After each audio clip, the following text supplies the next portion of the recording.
की लड़ाई नहीं है, सब पूरे जाकर रहने बन रहे हैं। ये जो लड़ाई है अम्बेडकर वर्सेस आरएसएस की लड़ाई है और ब्राह्मणवाद वर्सेस बुद्धिज्म की लड़ाई है। जिस भारत देश में यहाँ का नायक हीरा सोनम वांछित को छल कपट से गिरफ्तार कर यह जातिवादी सरकार और उनके सारे गिरोह को छोड़ चुका है। हमारा भारत देश छोड़ने का सपना फरमान आ चुका है, फरमान। इसलिए यह सीधे वोट को कई बार कितना झूठ बोलते हैं, मेरा भारत महान, कितना गंदा लगता है इनको मुझे मेरा भारत महान। ये भारत देश में एक मुसलमानों की नौकरी में छोड़ कपट से नहीं जा रही है और यह ईवीएम छोड़ आदत छोड़ कई बार चिराकर बोलते हैं मेरा भारत महान को स्कूल आंगनबाड़ी में साथ और यह ईवीएम वोट छोड़ झूठ बोलते हैं मेरा भारत महान। फिर भारत देश में दलित आदिवासियों के बच्चों को अलग छुटा कर देते हैं लहूलुहान और यह ईवीएम वोट छोड़ क्या कहते हैं अपने मुंह से मेरा भारत महान। इस भारत देश में दलितों के एकमात्र उन्होंने पाठशाला के बच्चों के पानी की टंकी में जहर डालकर इन्होंने दे दिया है अपने जातिवादी गंदे नाली के कीड़े होने का प्रमाण है मेरा भारत महान। यहाँ पर केवल गरीबों का सारा हक छीनकर इस वोट को परिवारों के अमीर मालिक फिर से बनते जा रहे हैं। धन्यवाद तो धन्यवाद और ये अपने टूटे मुंह से कहते हैं मेरा भारत महान। यहाँ पर बेरोजगारी से काम आता है भारत देश का भविष्य पढ़े लिखे नौजवान वाहतूक सारख्या माणसासारखे बरेचसे लोक आहेत जे आपल्यामध्ये काम करताना दिसतात। आपल्याला पुढे येण्यासाठी प्रत्येक माणसाला असं वाटतं की जो अन्याय अत्याचार आपल्याला लोकांवरती होतो आहे त्यासाठी आपण पुढे यावं, पण पुढे आल्यानंतर काय प्रत्येकाला असं वाटतं की आपल्याला आपल्याविरुद्ध कुठल्या तरी केसेस दाखल होतील आणि त्यामुळे जे लोक अन्यायाविरुद्ध केसेस दाखल केल्या जातात कारण की त्यांचा आवाज दाबण्याचा हा प्रयत्न आहे मित्रांनो आणि म्हणून तो आवाज दबू देऊ नका।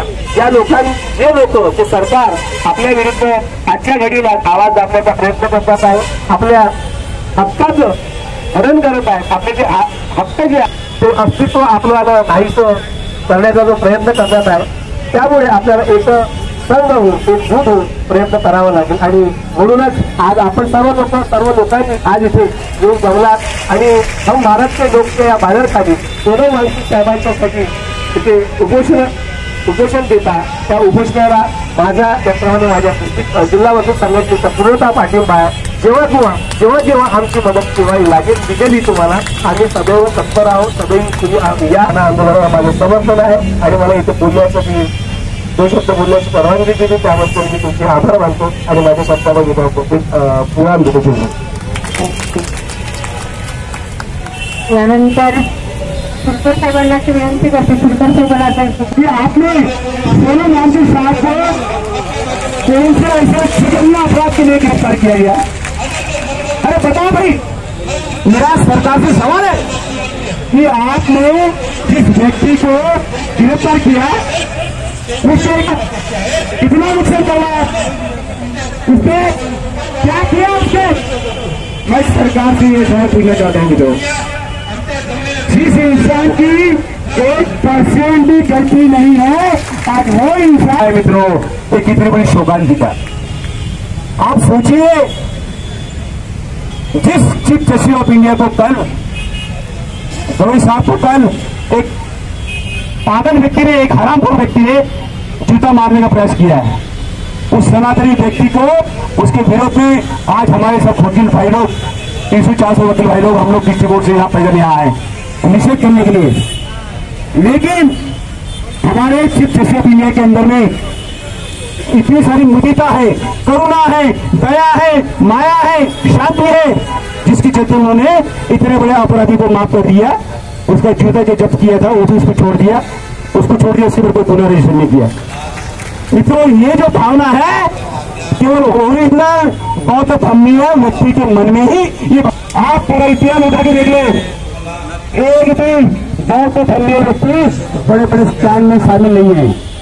मुझे पता है आप लोग, एक भी व्यक्ति बड़े बड़े भ्रष्टाचार में शामिल नहीं है बौद्ध व्यक्ति, क्योंकि बौद्ध व्यक्ति आयुष होता है, बौद्ध व्यक्ति ईमानदार होता है।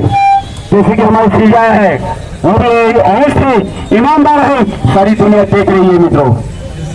आप मुझे बताइए, मैं सरकार को सवाल करता हूं कि ये व्यक्ति का क्या गुना है, सोनम वांगचुक साहब का क्या गुना है, गुना न होते हुए आज इस तरह से अगर इतने बड़े बड़े समाज सेवी लोगों को आप अगर अरेस्ट करोगे तो यहाँ लोकशाही रहेगी क्या, या दलित तत्व रहेगा क्या? सोचिए, मैं तो कहूँगा इतनी छोटी उतनी छोटी सोनम वांगचुक साहब को छोटे डिपार्टमेंट और अपनी परिस्थिति अपनी बात जो है वो करेक्ट करना चाहिए, क्योंकि सरकार की पूरे वर्ल्ड के में भारत सरकार की बेइज्जती हुई है। क्यों बेइज्जती हुई है कि एक मासूम व्यक्ति को, एक निष्पाप व्यक्ति को, उसका कोई कसूर नहीं है, ऐसे व्यक्ति को भारत सरकार ने सिक्योरिटी में डाल दिया है। हम लोग नाखुशी से हो गई तो भारत देश के लोग हम निषेध करते हैं इस सरकार का। मैं एक बात कहना चाहूंगा आप करने देते हैं, अगर अपना समर्थन अगर वापस लेना तो ये मोदी सरकार प्रगति से गिर जाएंगे। मित्रों,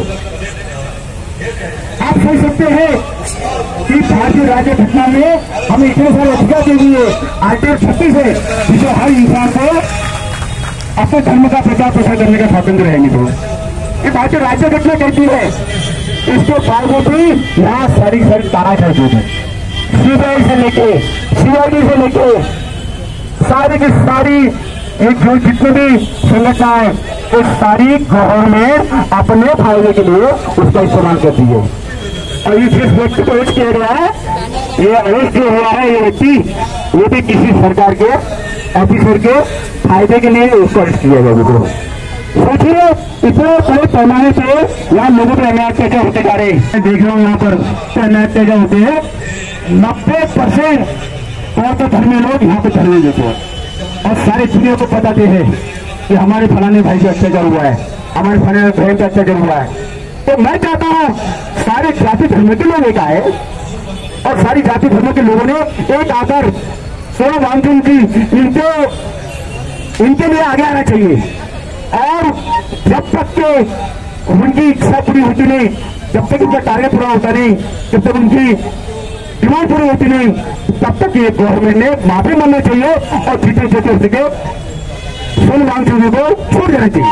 बस मैं ज्यादा मेरा समय नहीं लेते हुए मेरे शब्द यही समाप्त करता हूँ। आप लोग मेरे चैनल के स्तर में आपका तहे दिल से शुक्रिया अदा करता हूँ। Thank you. आप लोग सभी जय हिंद हो जाए। थैंक यू भाई। मोदी सरकार मुर्दाबाद, अमित शाह मुर्दाबाद, अमित शाह मुर्दाबाद, सोनम वांगचुक आगे बढ़े,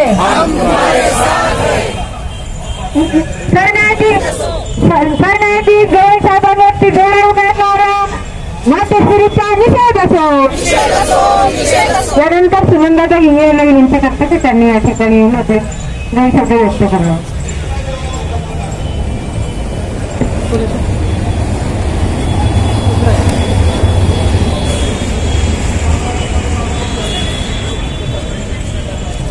आता योगदान दिलं नाही ही सर्व मंडळी देशहिताचं काम करणाऱ्यांच्या नक्कीच विरोधात जाईल। पण आपण जर खरे देशहिताच्या विचाराचे लोक आहोत तर आपण सोनम वांगचुकजीला त्यांना या सध्या ज्या तुरुंगामध्ये डावा करण्यासाठी तर आपण सर्वांनी समोर आलो आहोत। त्या एका विचाराने आपण इथे एकत्र आलो।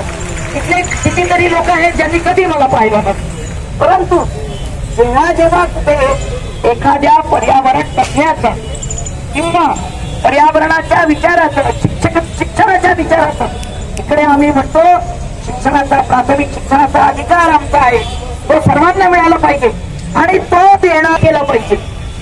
सोनम वांगचुकजींना जेव्हा इथे मागे आले होते, आमची भेट झाली, आम्ही काही लोक त्यांच्या विचारांनी प्रेरित होऊन त्यांच्या सोबत काम करत असताना 4 डिग्री थंडी झाली सुरू तर आम्ही घरात बसतो, भजे खातो, चहा पितो, वाईट नाहीये या गोष्टी, पण आम्हाला एवढाचा त्रास सहन होऊ शकत नाही। ती महान व्यक्ती या निसर्गाच्या असमतोलामुळे अशा बिकट परिस्थितीमुळे आपल्या ध्येयाच्या दूर न जाता सातत्याने कार्यरत आहे. किती वर्ष झाले ते कार्य करत आहे? 5 वर्ष, 6 वर्ष, 10 वर्ष. त्यांच्याकडे एक वारसा आहे, त्यांना देशभक्तीचा, देशप्रेमाचा, त्यांच्या वडिलांचा वारसा आहे. परंतु असा वारसा नसलेले लोक, त्यांना वारसा नाही म्हणून त्यांच्यावर जळफळाट होऊन त्यांना कैदेत टाकतात, तुरुंगात डांबतात. तर असंही नाही, तुरुंगात डांबायचं तर डांबणं हिंमत असेल तर तिथल्या तुरुंगात का बरं नाही तिथल्या तुरुंगात डांबलं त्यांनी? ते घाबरले. त्यांना असलेला स्थानिक जनतेचा जो पाठिंबा आहे त्या पाठिंब्याला ते घाबरले आणि असा पाठिंबा उतरवून लावण्यासाठी दुसरा कुठलाही मार्ग त्यांच्याकडे नव्हता, म्हणून त्यांना दुसऱ्या जेलनं आणि आरोप विविध करतात. सगळे व्हॉट्सअप युनिव्हर्सिटी इतकी ऍक्टिव्ह झाली आहे, इतकी ऍक्टिव्ह झाली आहे. कोणचे पत्र वेगवेगळे, कोणत्या काळातले 15 वर्ष जुने, 10 वर्ष जुने पत्र फिरताय तसे घर घर घर घर.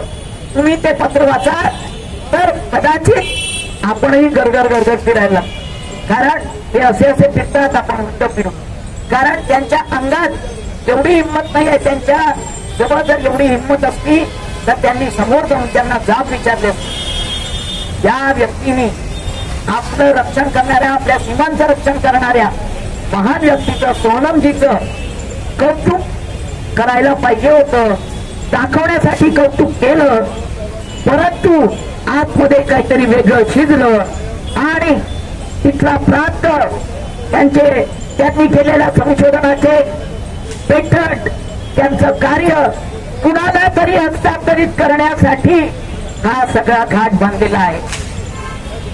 वर्तमानपत्र देखील त्या बातम्या जास्त देणार नाहीत, परंतु जे काय मी आज बोलली ते वास्तविकतेशी संबंधित आहे आणि त्याबाबतची माहिती उपलब्ध आहे.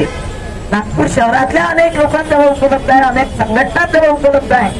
फक्त एकच म्हणणं आहे, जी आपण मंडळी आहोत, मला वाटतं इथे तरुण मंडळी नाहीत, खरं तर त्यांचं आयुष्य या निसर्गाने दिलेल्या देणगीवर चालणार आहे. पुढे ऑक्सिजन सिलेंडर पाठीवर घेऊन त्यांना जर चालायचं नसेल तर सर्व तरुणांना आपण प्रेरित केलं पाहिजे.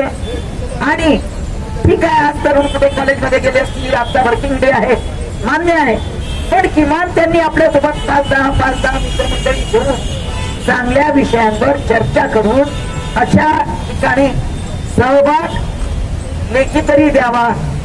लेखी सहभाग द्यायला सर्वच घाबरतात, परंतु कुठेतरी नाही लेखी दिला तर कमीत कमी उपस्थिती देऊन, कमीत कमी आपल्या सहकार्यांच्या सोबत येऊन सोनम वांगचुकजींच्या अटकेविरुद्ध आपण एक विचार इथे मांडलेला आहे. आता पुढे डॉक्टर कडू इथे होते, तर सर्व मंडळी आहे, मोड साहेब आहे, बाकी सर्व मंडळी आहेत. त्यांनी बरंच काही बोलून गेले. मला थोडंसं तब्येत खराब झाल्यामुळे मी सकाळी लवकर येणार. आताही ठीक नाही आहे, मी तिथे गेलंच पाहिजे म्हणून मी मोड साहेबांना फोन केला. म्हटलं नाही, मी येते, थोडावे बसू शकते, माझा काही प्रॉब्लेम आहे, पण इथे आलं पाहिजे. प्रॉब्लेम सगळ्यांना आहे, मला आहे, तुम्हाला आहे, सगळ्यांना वेगवेगळे प्रॉब्लेम्स आहेत, पण आपण आलं पाहिजे. पण आपण सर्वांनी एक नारा किमान दिला पाहिजे. काय, सोनम वांगचुकजींना रिहा करण्यासाठी मला वाटतं की मी फक्त एवढं म्हणते, रिहा करो सोनमजी को रिहा करो. तर आपण लोक मला साथ द्याल अशी मला आशा आहे. रिहा करो सोनमजी को रिहा करो. सोनम वांगचुकजी यांचं नाव सोनम वांगचुक म्हणजे काय आहे? चुकणार नसलेला माणूस आहे आणि आपल्याला मिळालेल्या संधीचं सोनं करणारा व्यक्ती आहे. आणि आपण त्याच्या सोन्याची जर कदर केली नाही तर आपल्या हाती काही राहणार नाही. आपल्या स्वतःची, आपल्या कुटुंबाची, येणाऱ्या पुढच्या पिढीची जर आपल्याला सुरक्षा हवी असेल, एवढंच मी आपल्या वाणीला विराम देते. भारत माता की, भारत माता की. अगोदरची वेगळी देण्यात आले शॉर्टमध्ये महाकारुणिक तथागत गौतमबुद्ध प्रज्ञासूर्य परमपूज्य डॉक्टर आंबेडकर यांना विनम्र आहोत. आज या धरणाक आंदोलनामध्ये उपस्थित सर्वांचे मी स्वागत करतो. प्रभू देशद्रोही आणि देशभक्त कोण आहे याच्यावर आपल्याला विचार नंतर व्हायला. जे माणसं सगळ्या त्या देशामध्ये विषमता करता लढत असतात ते विषमतेसाठी करत असतात आणि अशा लोकांनी तर देशभक्त म्हटलं आणि ते लोक ह्या देशामध्ये समतेसाठी इथल्या देशामध्ये शिक्षणासाठी आणि इथल्या पर्यावरण कसं टिकवून ठेवा याकरता जो संघर्ष करतो असा वैज्ञानिक माणसाला जैलीमध्ये म्हणजे कैदेमध्ये घालण्यात येतो.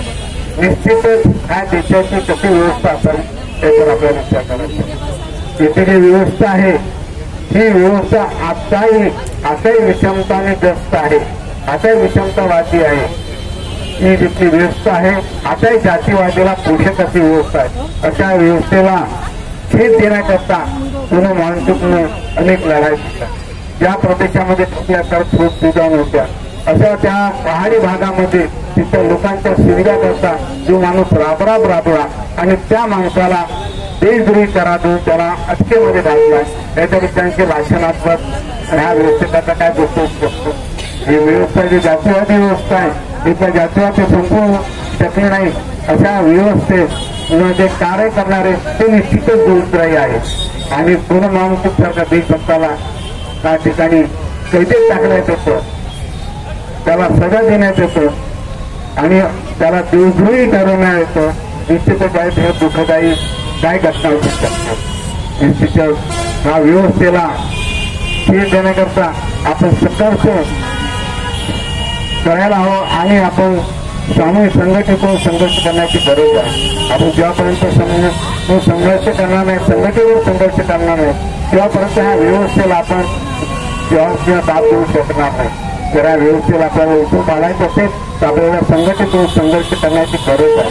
त्याकरता आपण सर्वांनी जितके काही आपल्यामध्ये आहे चाहे ओबीसी असो एससी असो फक्त बुद्धच नाही हा सर्व जितके काही आहे समजा ह्या सर्वांनी एका स्टेजमध्ये होऊन एक संघ होऊन संघटित होऊन आपल्याला संघर्ष करण्याची गरज आहे. एवढं बोलतो आणि माझे शब्द लिहून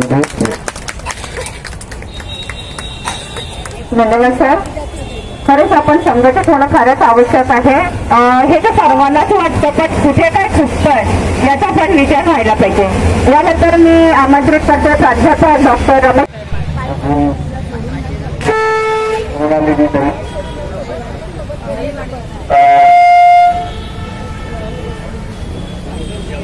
आज या दोन घटनांबद्दल विशेष करायला आपण जे इथे आलो मला असं वाटतं त्या दोन्ही घटनाचा एकच संदेश. तो संदेश असा आहे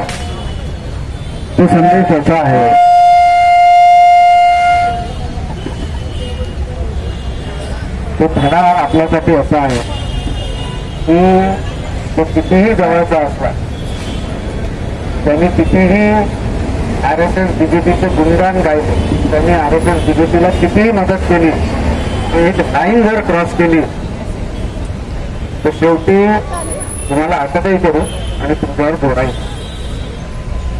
म्हणून मला असं वाटतं की इथे सगळ्या बसल्यांची बहुतेकांची इथे समोर बसल्यांची जी स्वच्छ भूमिका आहे त्या स्वच्छ भूमिकेमुळेच आज आम्ही तग करून आहोत आणि या स्वच्छ भूमिकेमुळेच आमच्याकडे कोणी बोटही दाखवू शकत नाही आणि कोणी गोडाही मारू शकत नाही, कोणाची हिंमत नाही आहे ते आम्हाला अटक करू.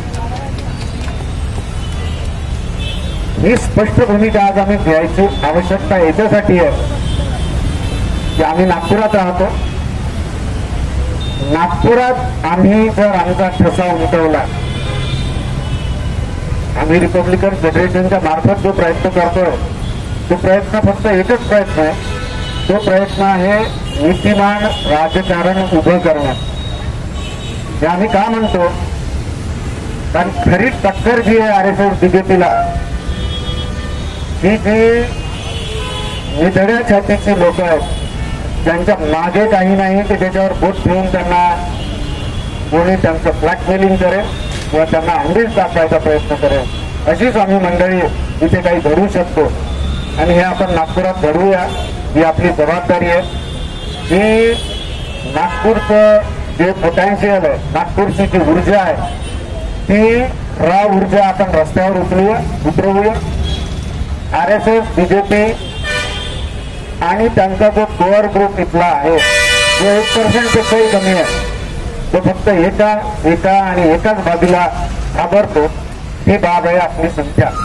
आणि त्या संख्येनं जर आम्ही उत्तर दिलं तर हे आमच्या समोर कुठेच नाही, व्यक्ती चूक केल्यासारखे उडून जाते. या आशामध्ये वादात थांबतो. धन्यवाद. जय हिंद. और कल एक गोसे ने जिसके हाथ में छूटा था, उसके लिए सुप्रीम कोर्ट में जाकर चीफ जस्टिस गवई को फेंक के मारा. और ऐसे गोसों की भाव जो इस देश में आ रहे, किसानों का आंदोलन जो हुआ, उनको खालिस्तान और क्या ये किसान इस देश के लोग नहीं है, नागरिक नहीं है. मणिपुर के लोग रास्ते पे है, बताया कि उसकी प्रोजेक्ट निकाली गई. क्या वो महिला इस देश की नागरिक नहीं है? क्या लेह लद्दाख की जनता जो 5 सालों से अपनी डिमांड मांग रही है, अलग राज्य की डिमांड कर रही है, 6 शेड्यूल की डिमांड कर रही है, क्या वो इस देश के नागरिक नहीं है? आज इस देश में जो लोग अपने हक अधिकारों के लिए रास्ते पे आते हैं, उनको यहाँ के गोसे जो है पुलिस से भूल लेते हैं. ये गोसे पुलिस पे भी है. ये गोसे हमें 5-5 मुसलमानों को कत्लेआम कर देते हैं. ऐसे गोसों से ये देश भरा है. और बाबा साहब ने जो कहा था, we the people of India, ये डेमोक्रेसी जो दी थी, हम ये देश के नागरिक जो है, क्या ऐसे ही देखते रहेंगे, ऐसे ही मर जाएंगे? साथियों, पूनम वास्तव के लिए देश में सभी जगह उसके समर्थन में लोग रास्ते पे आ रहे. देश का एक बेहतरीन इंसान जो है, देश का एक बेहतरीन साइंटिस्ट जो है, जो सालों साल में पैदा होते हैं, ऐसे लोगों को जो देशभक्त उनको जेलों में ठुका है, उनकी रिहाई के लिए हम लोग यहाँ बैठे हैं. आप सब लोग यहाँ सुबह से यहाँ बैठे हैं. हम सब डिमांड करते हैं कि सोनम वांगचुक को जल्द से जल्द रिहा किया जाए, 6 शेड्यूल को लागू किया जाए और लेह लद्दाख को संपूर्ण राज्य का दर्जा दिया जाए. इस पे हम ये डिमांड करते हैं. और जिन्होंने इस विचार में जस्टिस गवई के तरफ जूते फेंके हैं, उस विचारों का भी हम निषेध करते हैं. और मैं यही रुकता हूँ. जय भीम, जय बुद्ध, जय भारत. करो, बोलो वोट को रिहा करो, बोलो लद्दाख को राज्य का दर्जा दो, दर्जा दो, लद्दाख को राज्य का दर्जा दो, लद्दाख को राज्य का दर्जा दो, दोनों वक्त को रिहा करो.